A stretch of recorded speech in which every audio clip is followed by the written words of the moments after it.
Kita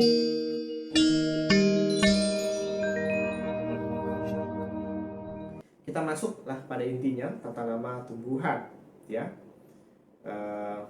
Kenapa sih kok kemudian perlu ada penamaan gitu ya, tumbuhan, misal nama lokal, nama dagang, nama ilmiah. Jadi tanaman itu punya banyak ya. Misal kalau di Jawa itu ya, dalam bahasa Jawa pisang itu adalah gedang, kemudian dalam bahasa Jawa Barat gitu ya, pepaya adalah gedang. Artinya ini adalah nama lokal yang masing-masing bisa berbeda ya, bisa memberikan kesalahpahaman jika tidak sesuai atau tidak disamakan gitu ya. Nah, sehingga perlulah dinamakan sebagai nama ilmiah. Kemudian mungkin ada nama dagang ya. Nama dagang ini juga bisa jadi tidak seragam ya. Mungkin saja orang bisa menamai nama dagangnya, nama tumbuhannya, nama dagangnya masing-masing begitu ya. Sehingga perlulah nama ilmiah karena diatur oleh KITT atau Kode Internasional Tata Nama Tumbuhan atau dalam bahasa Inggrisnya International Code of Botanical Nomenclature. Nah, seperti ini ya. Kalau perbandingan nama lokal dan nama ilmiah, nama lokal jelas tidak mengikuti ketentuan manapun, ya, terserah yang memberikan nama ya, tertulis dalam bahasa setempat, berlakunya lokal gitu ya.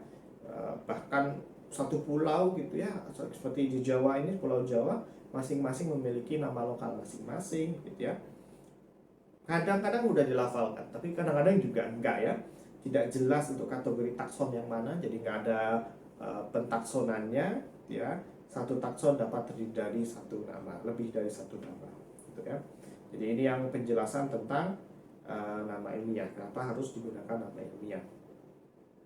Lanjut. Nah, nama suku atau ya family ya, biasanya nama suku ini ditulis belakangnya ada ACI ya. Misalnya Meliaceae, ini adalah nama marga Melia. Ya, kemudian Dipterocarpaceae, ini dari marga Dipterocarpus. Kemudian Anacardiaceae dari marga Anacardium. Kemudian nama marga ini bisa ditulis apa saja ya, bebas kehendak penciptanya. Bisa nama penciptanya misalnya Alstonia ya, dari nama penemunya yaitu C. Alston. Kemudian ada C. salpinia, dari penemunya adalah C. salpinum. Nah, selain itu juga ada misal nama lokal Durio ya, dari durian, Canarium dari kenari, Sindora dari sindur gitu ya. Jadi diadaptasi menjadi nama ilmiah ya. Ada juga berdasarkan sifat morfologinya seperti Pterocarpus ya, Pteros ini sayap, carpus ini buah. Artinya tanaman ini memiliki buah yang bersayap. Nah, ada Dipterocarpus ya, artinya tanaman ini memiliki buah yang bersayap dua gitu ya. Jadi sayapnya dua seperti itu.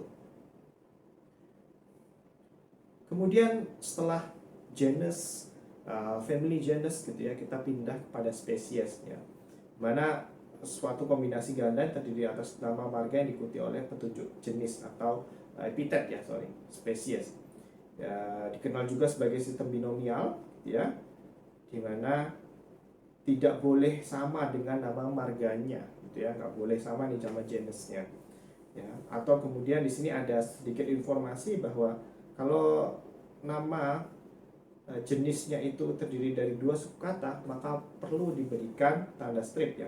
Misal Hibiscus rosasinensis, maka karena rosasinensis itu merupakan dua kata, nah ini perlu diberikan garis strip ya, rosasinensis.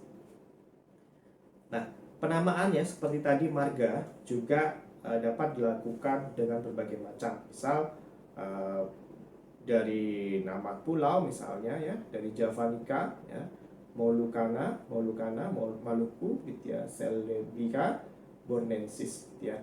Jadi dapat dinamakan ya, epitet itu dari nama tempat ya, atau pulaunya ditemukan. Atau mungkin ada nama lokalnya ya, Purahol dan Papaya ya, seperti pepaya ya, nama lokalnya papaya.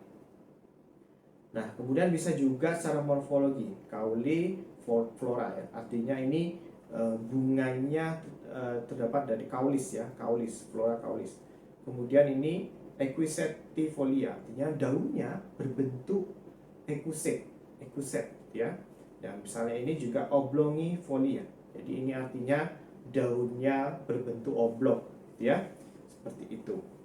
Kemudian bisa juga dinamai dari habitatnya, montana ya, vulkanika atau litoralis ya, jadi habitatnya, nama habitatnya. Nah, salah satu manfaat sistem binomial ini adalah penyederhanaan ya. Jadi kalau mau menyampaikan dalam bentuk nama ilmiah ya tentu benar ya kalau menyebutkan menggunakan nama Latin ya. Namun sebelum ada sistem binomial ya, kita menyebutkan tomat saja, nama ilmiahnya Solanum Pemiferum fructo rotundo striato molli ya. Itu cukup panjang dan saya rasa sulit banget sekali untuk menghafalkan atau mengaplikasikan nama ini ya. Sehingga dengan adanya sistem binomial ini kemudian disederhanakan menjadi Solanum lycopersicum. Nah, seperti itu. Jadi seperti itu ya. Ini kemudian ini buku spesies Plantarum yang ditulis oleh Linnaeus ya. Nah, selanjutnya adalah author ya. Jadi tadi setelah kita sudah mempelajari tentang family, genus dan jenis ya atau epitet ya dengan berbagai macam cara penamaannya atau penulisannya, ya, kita berpindah kepada author ya. Author ini juga perlu diatur begitu ya. Ya kalau single author mudah saja, langsung saja ditulis ya singkatannya, misal Linnaeus ya ditulis L, Bentham ditulis Ben ya, Hooker ditulis Hook ya. Nah ini mudah saja. Tapi bagaimana kalau autornya lebih dari satu ya? Nah, penulisannya dapat berubah seperti ini. Misal jika terdiri dari 2 atau lebih autor ya, merupakan nama baru ya, maka penulisan autornya menjadi Hook et Thompson. Ini jika 2 ya. Nah, jika autornya lebih dari 2, maka bisa dituliskan Hook F et al gitu ya, et al ya.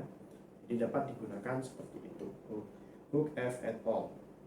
Nah, kemudian jika terjadi perubahan genus ya, jadi namanya itu berubah jenisnya ya, dari basionim dari panicum gitu ya, ini berubah menjadi Cynodon dactylon gitu ya. Jadi Cynodon panicum ya berubah menjadi Cynodon, maka perlu ada penandanya, yaitu dengan cara dikurung ya. Jadi nama penemu pertama yang memberikan nama Basionim panicum dactylon itu Lin ini ya, kemudian diganti oleh Peirce ya. Nah kemudian jika autor pertama gagal mempublikasikan secara valid, jadi misal autornya udah susah-susah, bukan susah-susah ya, dia sudah melakukan pengajuan terhadap KITT gitu ya, tapi atau ICBN tapi belum disetujui. Nah, terus kemudian ada autor lain ya, yang kemudian ingin menyempurnakan, maka tidak boleh menghapus nama orang yang telah mengusulkan pertama kali walaupun gagal gitu ya. Jadi tetap dihargai apa usahanya dalam mengajukan nama ilmiah. Ya, maka ini ditulisnya ada X-nya ya, X royal. Nah, kemudian yang keempat ini jika autor mempublikasikan karya autor kedua dalam karya autor kedua. Jadi dalam hal ini misalnya Clarke ini mempublikasikan nama Carec Kashmirensis di dalam Flora of British India yang dikarang oleh Hooker ya, maka dia namanya akan berubah menjadi Clarke ya, mempublikasikan nama ini di bukunya Hook ya, bukunya Hooker ya. Nah kemudian bagaimana jika autor melakukan koreksi ya? Nah ini autor melakukan koreksi, maka adanya emet ya, dimana Mul ya, Mul ini orang barat ya, bukan Mulyadi gitu ya, Nah, ini memperbaiki nama yang diberikan oleh link. Nah, yang terakhir adalah ini tadi ya, kalau misalnya publikasi ini dilakukan sebelum spesies Plantarum ya, atau sebelum 1753, maka perlu diberikan square bracket gitu ya, dan biasanya nama terakhirnya adalah Linnaeus, seperti itu ya. Nah, mungkin itu yang bisa saya sampaikan gitu ya, tapi saya sedikit akan memberikan kesimpulan ya dari apa yang sudah saya sampaikan tadi ya, di mana yang pertama adalah tentang klasifikasi tanaman ya, yang digunakan untuk mengklasifikasikan atau mengelompokkan ya jenis-jenis tanaman tersebut ya, mulai dari kingdom sampai kemudian jenis ya. Walaupun di farmasi ataupun yang kita lakukan biasanya hanya mengelompokkan paling tinggi adalah family ya, kemudian genus dan jenis gitu ya. Nah, ini berguna juga untuk suatu penelitian. Misal teman-teman melakukan penelitian ya, tahu tanamannya jenisnya apa, tapi ternyata belum ada penelitian yang dilakukan terhadap tanaman ini, maka dapat dicari dasar penelitiannya atau dasar pustakanya naik kepada genus gitu ya.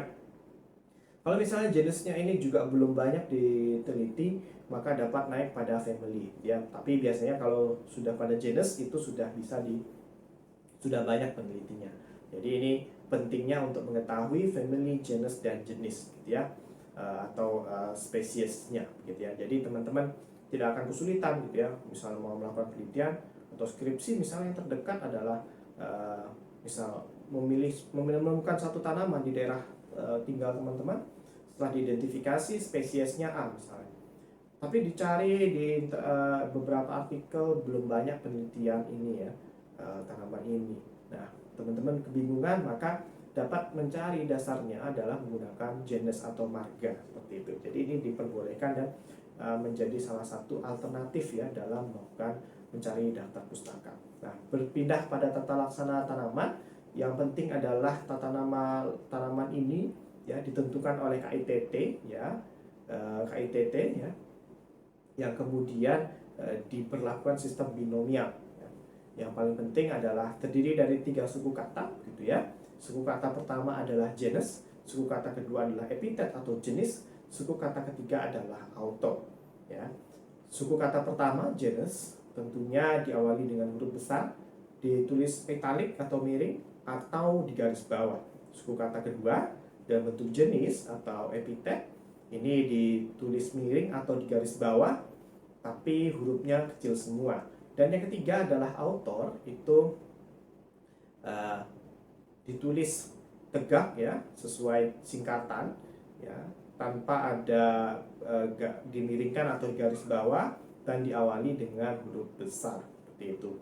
Nah, dalam penulisan seperti itu, dalam suatu penulisan nama ilmiah atau suatu skripsi penelitian, skripsi atau proposal penelitian gitu ya, teman-teman cukup ya menulis lengkap itu di awal saja. Misal di dalam pendahuluan ditulis 1 kali lengkap, yang kemudian penulisan selanjutnya bisa disingkat, genusnya disingkat huruf pertama saja, misalnya Andrographis paniculata misalnya, maka genusnya maka menulisnya bisa diganti dengan A titik paniculata ya, tidak usah menulis author lagi, tidak terus menulis Andrographis paniculata, Andrographisnya ya. Jadi cukup A titik paniculata, itu sudah cukup gitu ya untuk mempersingkat. Nah, kemudian cara-cara penulisan genus itu juga berasal dari misal autornya ya, berasal dari nama lokal gitu ya, nama tempat gitu ya, dan jenis bisa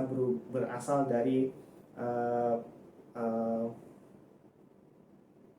penampakannya ya, morfologinya seperti itu ya, habitatnya seperti itu asalnya.